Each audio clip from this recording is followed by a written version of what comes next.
Good evening. This is Akashvani. I am Ashok Ojha with the news at 9.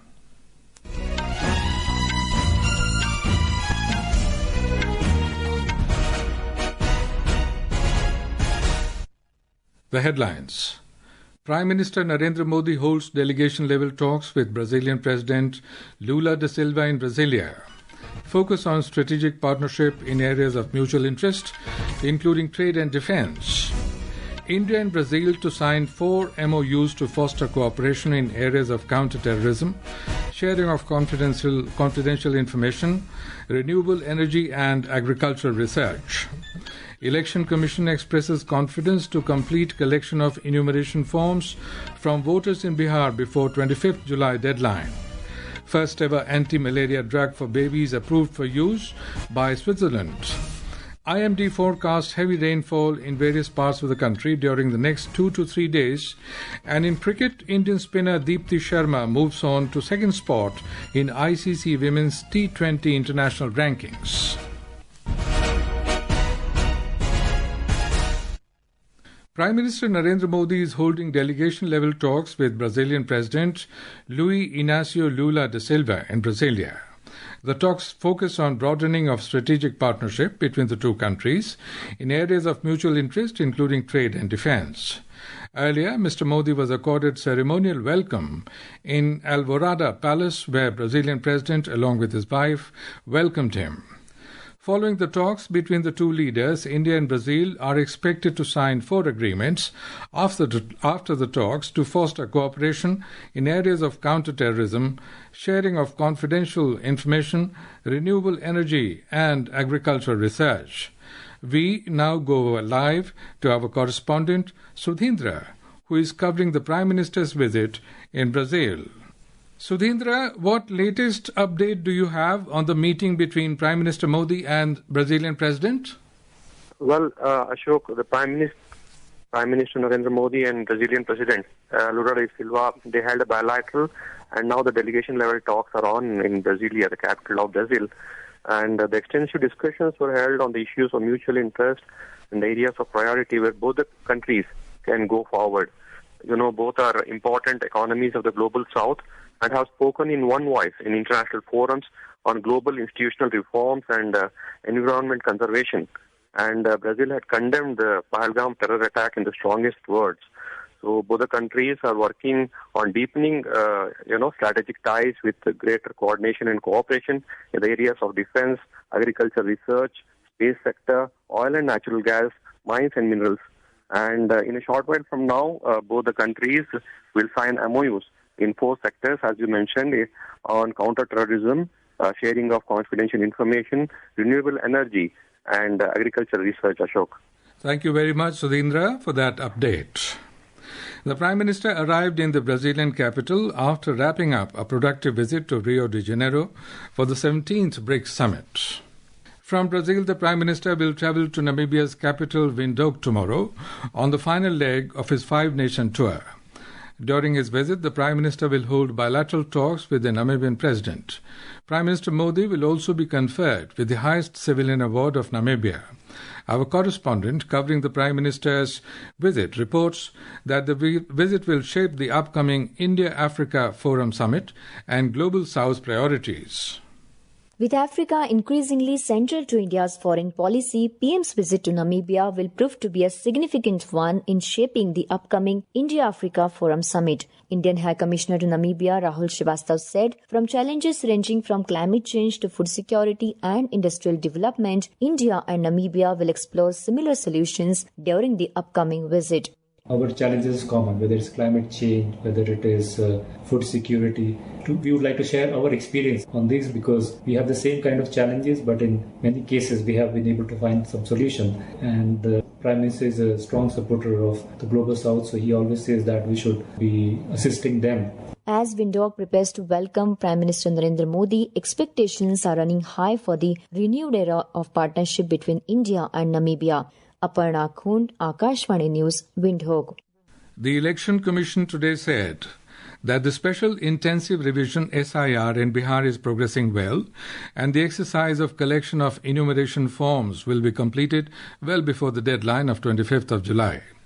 In a statement, the Commission said that in the first 14 days since the issue of SIR instructions, nearly 47% of enumeration forms have been collected.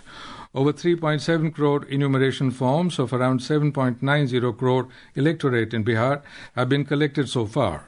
The poll body said with the addition of over 20,000 booth-level officers on the ground, the collection effort has been further expedited. Meanwhile, Chief Election Commissioner Ganesh Kumar has asserted that pure electoral rolls are inevitable for strengthening democracy. He was addressing booth-level officers at a training program in New Delhi today. Union Education Minister Dharmendra Pradhan inaugurated the Agricultural Technology Innovation Centre at Sardar Vallabhbhai Patel Agricultural University in Meerut, Uttar Pradesh. Speaking on the occasion, the minister emphasized the government's push to transform farmers into entrepreneurs. पहली बार भारत में किसान अपने ऐसे तो technology use करता है, machine तो खेतों में यूज करता है, उसमें सबसे आधुनिक टेक्नोलॉजी एआई को उसमें यूज करके किसानों की एम्पावरमेंट किया जाएगा, उसकी आमदनी को दुगनी किया जाएगी, उसकी प्रोडक्ट को उचित मूल्य मिले, बाजार के साथ तो सविशेष तथ्य के साथ जुड़े रहे, यही इसी उपक्रम का सबसे बड़ा उपलब्धि रहेगा. This is Akashvani giving you the news. For quick news updates round the clock, follow us on our X handle at AIR News Alerts. And for details of these stories and more news, log on to our website www.newsonair.gov.in and download News on AIR app. The government today said that it has not issued any fresh blocking order and has no intention to block any prominent international news channels, including Reuters and Reuters World. The Ministry of Electronics and IT said the moment Reuters and Reuters World were blocked on the X platform in India, the government immediately wrote to X to unblock them. It said X took more than 21 hours to unblock Reuters. The Finance Ministry today clarified that no direction has been given to banks to close inactive Pradhan Mantri Jan Dhan accounts. It came in the wake of media reports stating that the Department of Financial Services has asked the banks to close such accounts. In a statement, the ministry said it constantly monitors the number of inoperative Jan Dhan accounts and advises banks to contact the account holders to make their accounts operative. The CBI has busted a cyber fraud syndicate targeting UK and Australian citizens by arresting key operatives in Noida. The agency carried out searches at 3 locations in Noida. During the searches, it seized extensive evidence. The syndicate's call center, operating under the name First Idea, was found to be technologically sophisticated, enabling cross-border anonymity and large-scale victim targeting. The BJP today accused the West Bengal police of not doing a fair investigation into the Kolkata student alleged gang rape case as the party panel submitted its report to its president JP Nadda. Briefing media persons in New Delhi, BJP leader Satyapal Singh, who was a member of the party committee constituted to investigate the case, alleged that the police have manipulated the facts. Information and Broadcasting Ministry, through its Vavex Startup Accelerator platform, has launched the Kala Setu Real-Time Language Tech for Bharat Challenge. This nationwide initiative invites India's leading AI startups to develop indigenous scalable solutions for automated generation of audio, video, and graphic content from textual inputs with support for the multiple Indian languages. Startups can register and apply for the challenge through the Vavex platform at www.vavex.wavesbazaar.com under the Kala Setu Challenge category till 30th of this month. The world's first ever malaria treatment suitable for babies and very young children has been approved for use by Switzerland. Drug manufacturer Novartis has received approval from Swiss authorities for its new malaria drug named Cortem. Following this development, production and distribution of the drug are expected to start in the next few weeks in Africa, as most malaria-related deaths are recorded on the continent. Talking to Akashvani News, Pediatrician Dr. Surinder Singh Bisht in Delhi said the development of the drug is very significant as the overwhelming majority of malaria-related deaths occur in the under 5 age group. The severity of the malaria are more when it happens to a younger baby. In fact, in some part of sub-Saharan Africa, death because of malaria accounts for a sizable number of deaths of the total newborn. So this formulation has come as an advantage.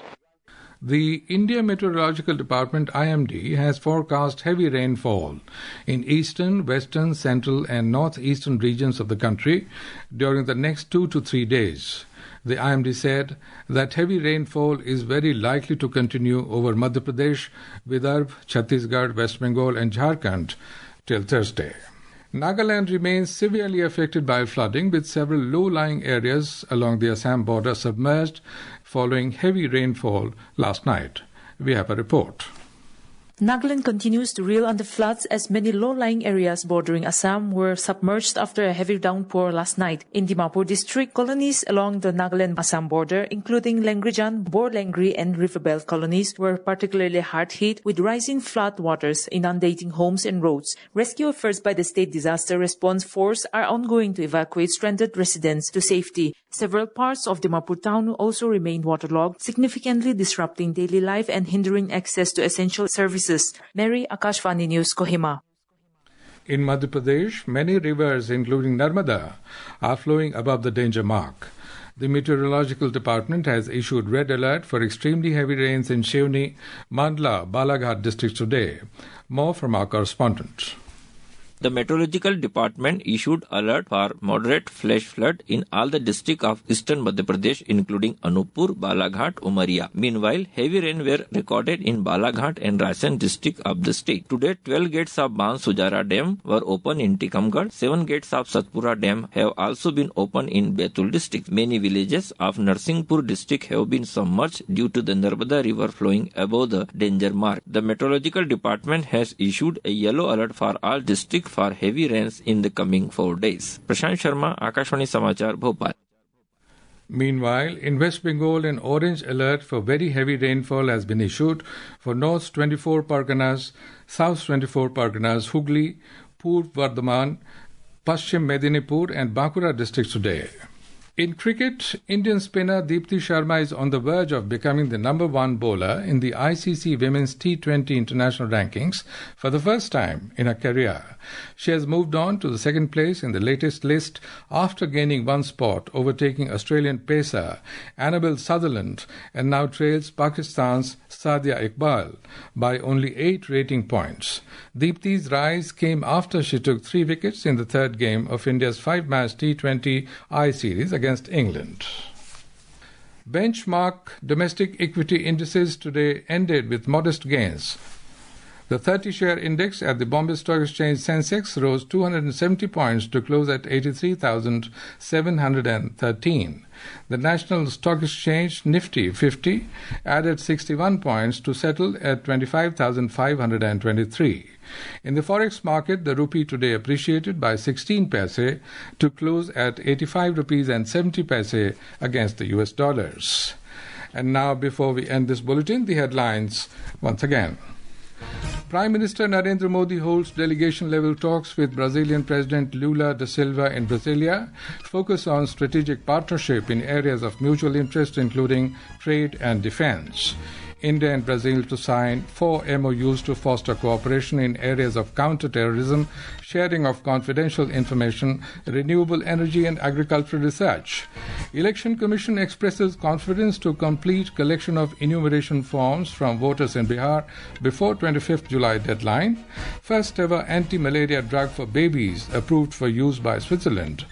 IMD forecasts heavy rainfall in various parts of the country during next 2 to 3 days. And in cricket, Indian spinner Deepti Sharma moves on to the second spot in ICC Women's T20 International Rankings.